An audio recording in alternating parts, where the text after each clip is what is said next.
panibagong ibang business.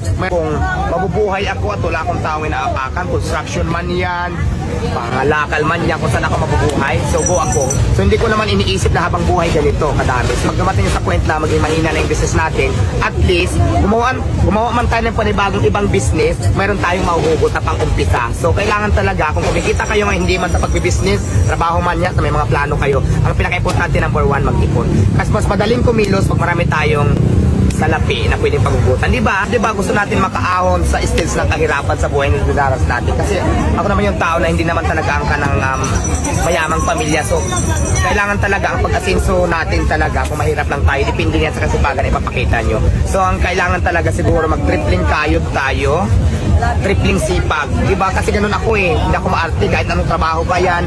Basta alam kong mabubuhay ako at wala akong taong inaapakan. Construction man yan, pangalakal man yan, kung saan ako mabubuhay. So,